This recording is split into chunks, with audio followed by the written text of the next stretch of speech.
Salut à tous, c'est Monor, bienvenue dans cette nouvelle vidéo. Je suis à l'aéroport de Colombo au Sri Lanka et je vais cette nuit prendre un vol en direction de Delhi. Je retourne en Inde. Là il est minuit, mon vol est à 2h50 du matin. Comme je vous l'avais expliqué, en fait je retourne en Inde parce que mon vol pour rentrer en France part de Delhi. Parce que moi j'ai acheté un aller-retour Paris-Delhi, donc forcément il faut que je retourne là-bas. Et je vais y passer 2 jours avant de rentrer en France.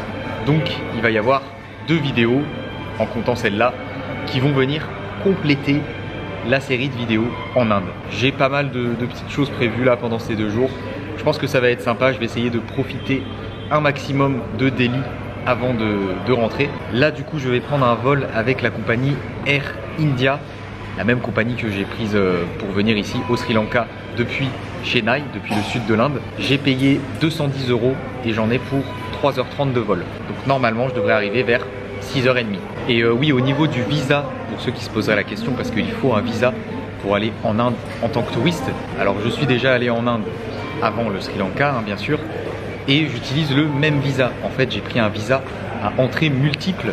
C'est un visa qui coûte 40 $ et qui dure 1 an, qui permet de rester pendant 90 jours consécutifs maximum à la fois. Et donc pendant 1 an je peux aller en Inde, même si je sors du pays et que je reviens autant de fois que je veux, ça pose pas de souci. Il y a plusieurs types de visas touristiques en fait.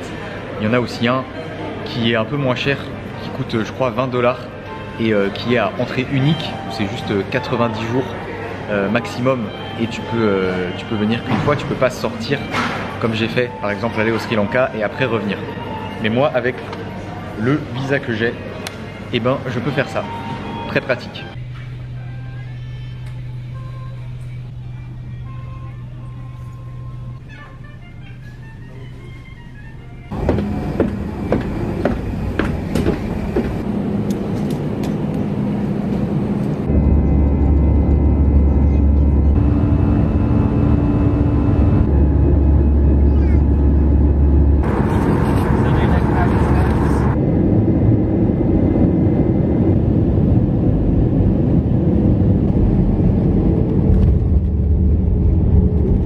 Welcome to Indira Gandhi International Airport.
Je suis bien arrivé à Delhi, le vol s'est très bien passé.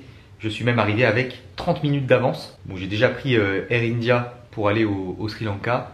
Donc petit plateau repas pendant le vol. Après c'est pas non plus la folie niveau confort. Enfin il y a assez d'espace pour les jambes, mais le dossier du siège est vraiment dur, genre ça me faisait mal au dos au bout d'un moment. On sent que les avions sont assez vieux, mais bon, ça va, c'est correct. En arrivant du coup, j'ai passé l'immigration tranquillement, c'était vraiment très rapide. Et j'ai pris le métro pour rejoindre New Delhi, le quartier de Paharganj, là où se trouve mon logement. New Delhi, qui je vous le rappelle, est un district de la ville de Delhi et qui est aussi la capitale de l'Inde. J'ai pris le métro. Ouais, j'ai pris le métro. Alors, j'ai pas internet parce que ma carte SIM que j'avais avant d'aller au Sri Lanka ne fonctionne plus. Mais j'ai prévu le coup. J'ai téléchargé la carte de Delhi sur Maps.me pour pouvoir me diriger parce que j'avais pas envie de prendre un taxi, hein, si vous vous rappelez.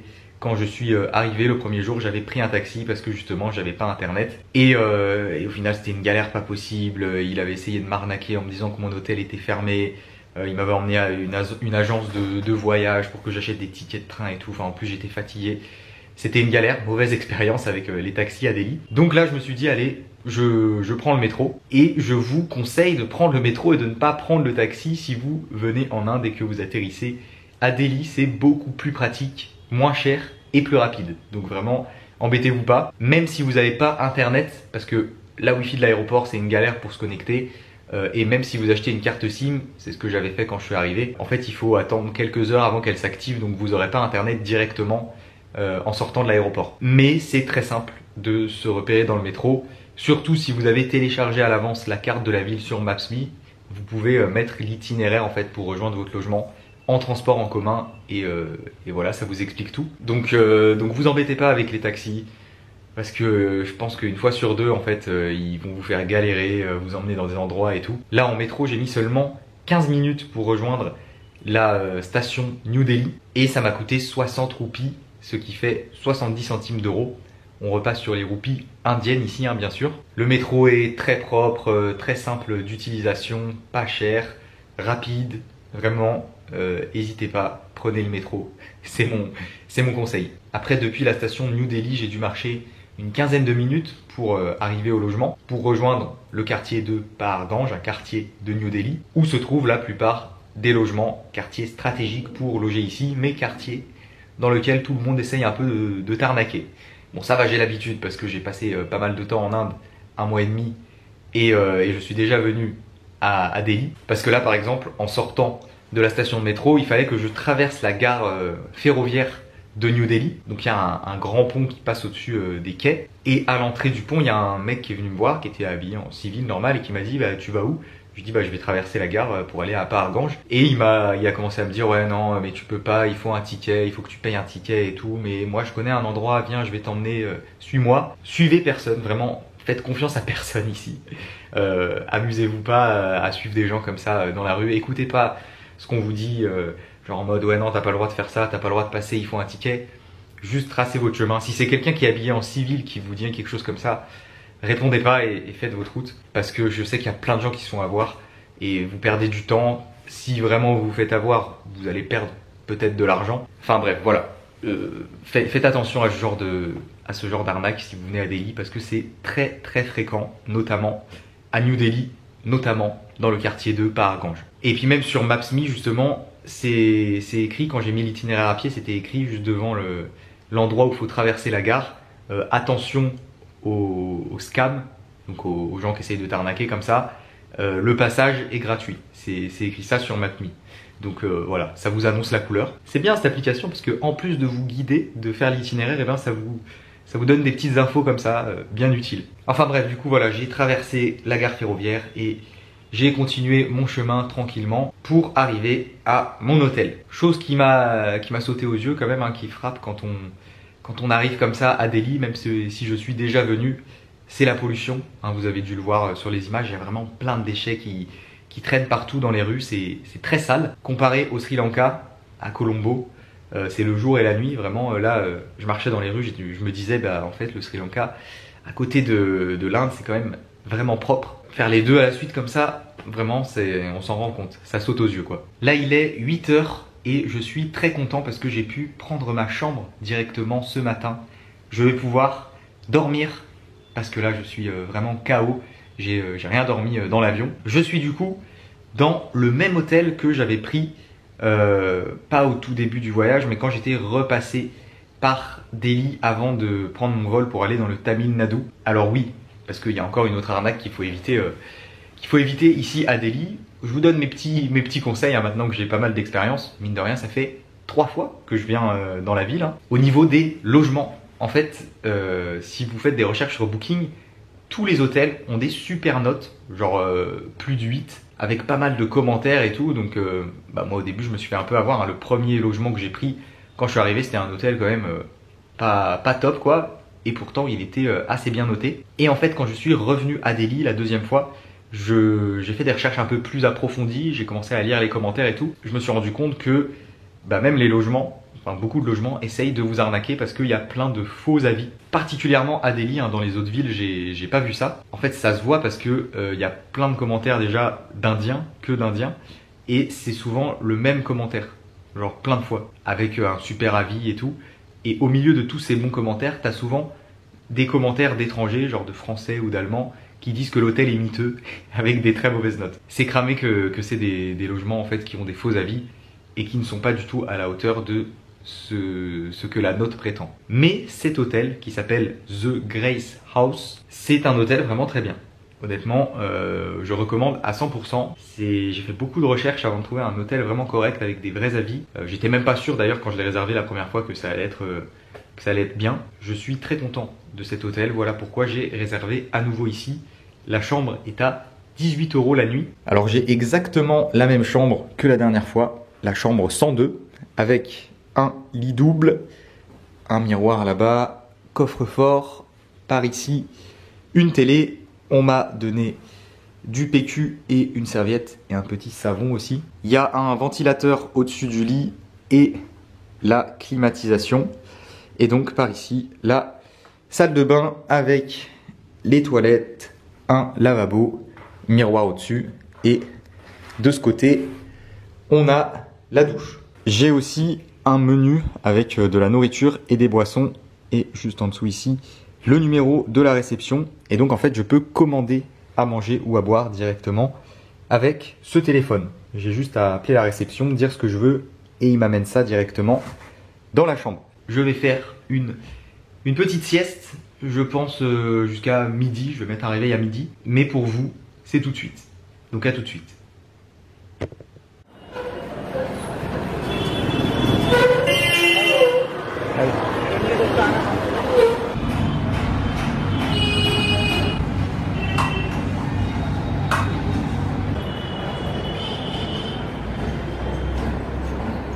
Il est 14h30, ça m'a fait vraiment du bien de dormir. J'ai mis comme prévu un réveil à midi, mais le temps d'émerger, de sortir du lit, de me doucher, tout ça, ça va vite. Je suis aussi allé retirer de l'argent et j'ai rechargé ma carte SIM pour avoir internet. J'ai remis en fait dans mon téléphone la carte SIM que j'avais quand j'étais en Inde avant d'aller au Sri Lanka. Elle était plus valide, enfin il n'y avait plus de crédit dessus. Donc je suis allé dans une petite boutique à côté de l'hôtel et pour 200 roupies, ils m'ont rechargé 3 gigas d'internet. Et là je suis dans un restaurant juste à côté de l'hôtel. J'ai super faim, je ne me suis pas pris la tête, hein. Je suis sorti et je suis rentré dans le premier restaurant que j'ai trouvé. J'ai commandé un kadai panir, donc du fromage indien en sauce, dans une sauce assez relevée. Avec aussi des poivrons. Pour accompagner ça, j'ai pris des rôtis, ce genre de petites galettes, des rôtis au beurre. Et c'est servi avec des oignons rouges et quelques piments verts.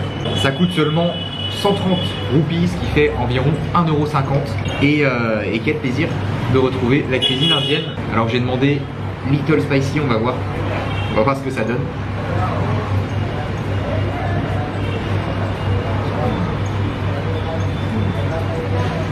Ah ouais. Ah, la nourriture indienne quand même, c'est quelque chose.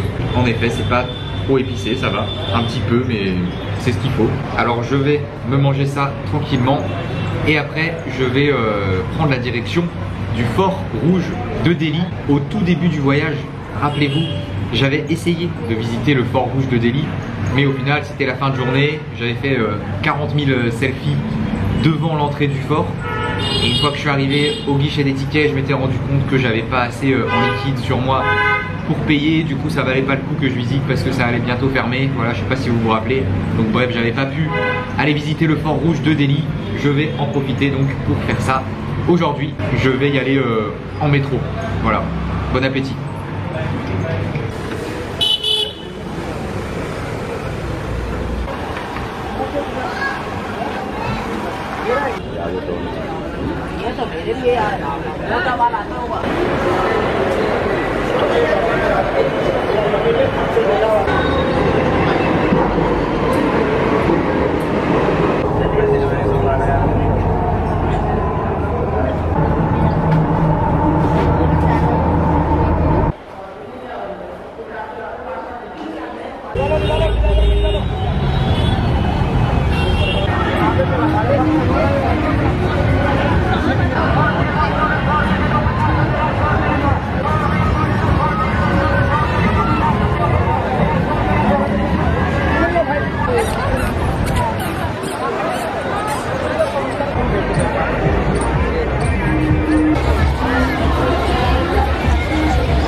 Je viens de terminer la visite du Fort Rouge de Delhi, c'était vraiment sympa.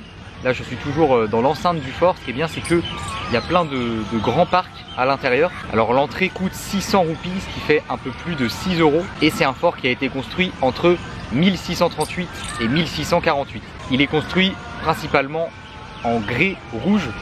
C'est une pierre, une roche. Alors c'est vraiment super grand, en fait il y a plein d'espaces d'herbe et pas mal de bâtiments un peu partout éparpillés. Et heureusement que c'est grand parce qu'il y a énormément de monde. J'ai fait la queue pendant un petit moment déjà dans un premier temps pour acheter mon ticket. En plus c'était une queue pas du tout structurée, c'était un peu tout le monde qui se bousculait. Il y a même deux gars devant moi qui sont embrouillés, j'ai cru qu'ils allaient se battre. Il y a un militaire carrément qui a dû venir pour réguler le truc et pour organiser une queue normale on va dire, tellement il y avait de monde en fait. Ça va, j'ai réussi à avoir mon ticket sans souci. Et après j'ai fait la queue pour rentrer dans le fort et là il y avait vraiment une grande queue, vraiment c'est abusé le monde qu'il y a pour un jour de semaine comme ça. Mais bon ça va, comme le lieu est immense, on se rend pas vraiment compte que c'est blindé. Juste devant l'entrée il y a un genre de fête foraine, il y a pas mal de manèges qui sont là. C'est vraiment un incontournable à voir ici à Delhi, hein, le Fort Rouge. Donc je suis content de l'avoir visité. Là je vais tout de suite prendre la direction du stade Arun Jaitley, stade de cricket de la ville de Delhi, puisque ce soir je vais aller voir un match de Première Ligue de cricket. Match qui va opposer les Delhi Capitals au Gujarat Titans. J'y connais rien en cricket, je connais même pas les règles, j'y vais vraiment juste pour l'ambiance et pour voir ce que ça va donner. Il faut savoir que le cricket est le sport national ici en Inde.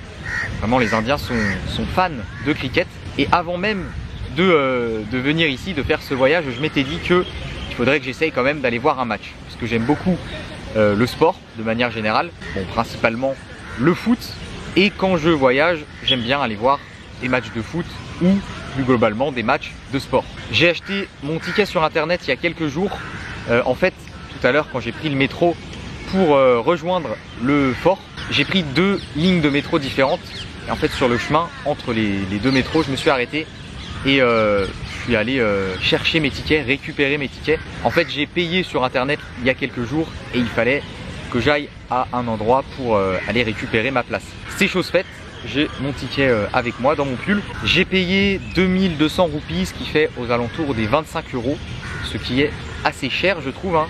Faut savoir que j'ai pris une des places les moins chères comparé au coût de la vie ici en Inde. Je trouve que 25 € pour aller voir un match de cricket, c'est pas donné. J'espère que je vais réussir aussi à comprendre un peu le fonctionnement de ce sport. Tout ce que je sais c'est que on tape dans une balle avec un genre de batte en bois plate.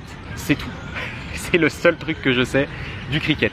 J'ai aucune autre info sur ce sport. Le stade Arun Jaitley, du coup, il fait 42 000 places et il se trouve à environ 10 minutes en métro d'ici. Donc c'est parti, je vais voir un match de cricket en Inde, ici à Delhi. Je pense que ça va être une très bonne expérience.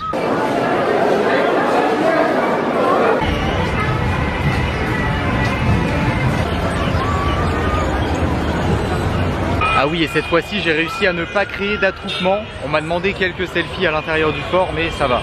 3 ou 4, pas plus.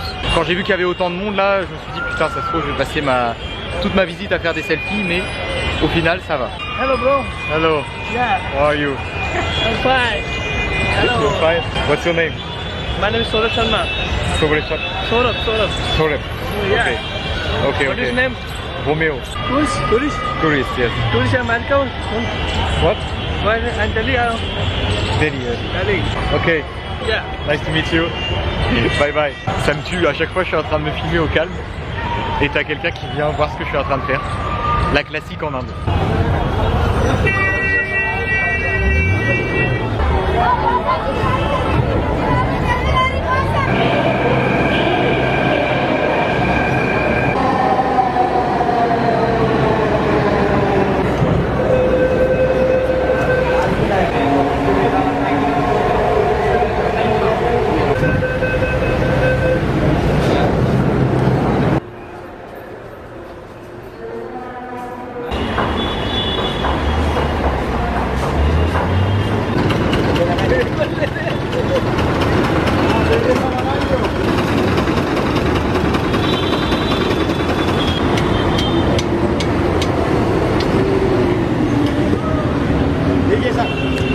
Thank you. Dhanyavad.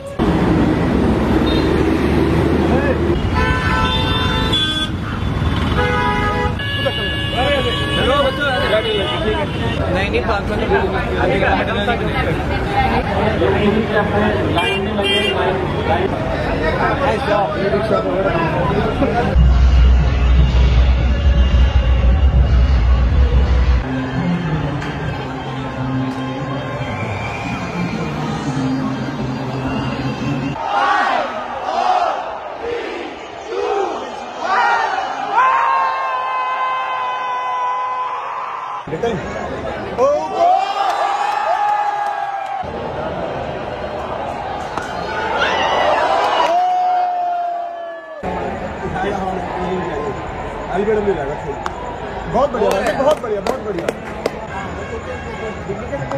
शाबाश, शाबाश, शाबाश। कोई नहीं, कोई नहीं, कोई नहीं, अबे यार।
Je suis de retour à mon hôtel, fin de cette expérience cricket à Delhi. Là il est un peu plus de 23 h. Comme vous l'entendez, il y a beaucoup de bruit. Il y a de la musique assez forte, je sais pas d'où elle vient. Peut-être un bar à côté, mais c'est bizarre parce que dans mes souvenirs, quand j'ai logé dans cet hôtel, c'était justement très calme la nuit. C'est un des rares hôtels en Inde où j'avais pu dormir sans boule caisse. Et ben là ce soir je crois que ça va pas être possible. Je suis KO. Mais là, j'en peux plus. Vraiment, je suis mort, j'ai qu'une envie, c'est d'aller me coucher. Donc je vais vous expliquer rapidement comment ça s'est passé, ce match de cricket. Alors première chose, je n'ai pas pu rentrer dans le stade avec ma caméra j'ai filmé avec mon téléphone. Alors moi j'avais prévu un peu le coup, j'avais pas pris mon trépied tout à l'heure depuis que je suis parti de l'hôtel. Et en fait en arrivant devant le stade à l'endroit où il y a la fouille, on m'a dit que je ne pouvais pas rentrer avec une caméra, qu'il fallait que je la laisse à la consigne. Donc il y avait un petit stand où tu pouvais laisser des affaires. Au début j'étais pas très serein, j'avais pas trop confiance de laisser ma caméra comme ça. Donc en fait j'avais pris un pull avec moi, je l'ai mis dans la poche du pull, j'ai mis le pull en boule et à la consigne en fait ils te donnent un genre de sachet en plastique zippé où tu mets tes affaires dedans. Donc j'ai mis le pull comme ça dedans et du coup nickel. Et j'ai donc pu faire des images à l'intérieur avec mon téléphone. C'était sympa, pas mal d'ambiance.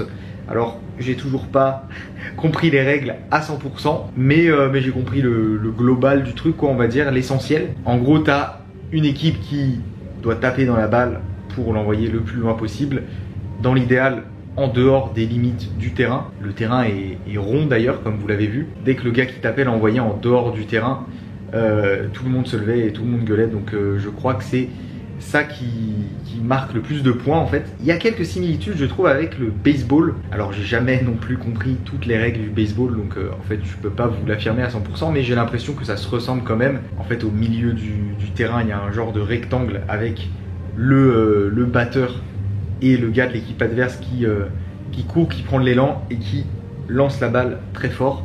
La balle fait toujours un rebond avant que le batteur la tape. Et derrière le batteur, tu as un autre mec qui est là pour récupérer si le batteur la loupe, un mec de l'autre équipe. Et donc tout autour de ce rectangle où il y a le lanceur et le batteur, il y a les joueurs de l'équipe adverse qui sont positionnés. Et leur but, c'est que quand le batteur tape dans la balle et qu'elle sort pas du terrain, c'est de la rattraper en fait. Donc voilà, je trouve que c'est une configuration assez similaire au baseball quand même, ça y ressemble un peu. J'ai surtout aimé l'ambiance, bien sûr, hein, les gens sont vraiment à fond. Dès qu'il y a la balle qui sort et tout le monde qui se lève, qui crie, vraiment, c'était bien sympa. D'ailleurs, les gars qui étaient assis à côté de moi, j'ai discuté avec un groupe qui était fan de cricket et je leur ai dit que j'avais jamais vu un match de cricket de ma vie.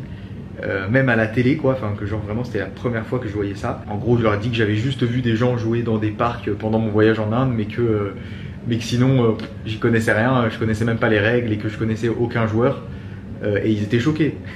Genre vraiment ils me disaient mais t'as jamais vu de match genre même à la télé? Je dis bah non même à la télé. Et au bout d'un moment il y a un mec qui me dit et c'est qui ton joueur de cricket préféré?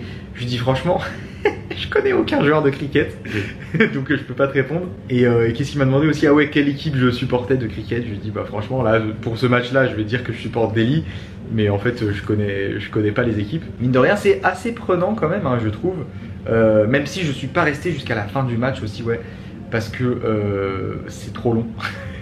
Vraiment c'est super long. Le coup d'envoi était à 19h30 et au bout de 2 heures, donc à 21h30, il y a eu un changement de l'équipe qui défend et de l'équipe qui attaque. En gros pendant 2 heures, les 2 premières heures, c'était l'équipe de Delhi qui tapait dans la balle. Et au bout de 2 heures, il y a eu un genre de mi-temps. Et du coup après c'était l'inverse. Donc là je me suis dit mais est-ce que ça veut dire que ça va durer 4 heures? Eh bien oui, 4 heures à regarder du cricket c'est quand même un peu long. Honnêtement après 2 heures ça commençait à... ouais, ça commençait à être long quoi. Même s'il y a de l'ambiance et tout, voilà, 2 heures c'est long. Donc je suis resté quand même quasiment 3 heures, 2h40, 2h45, un truc comme ça. Et puis ouais en plus c'était déjà quasiment 23 heures, donc je voulais pas rentrer en tuk-tuk, enfin voilà, j'avais prévu de rentrer en métro et je voulais pas galérer à la sortie du stade.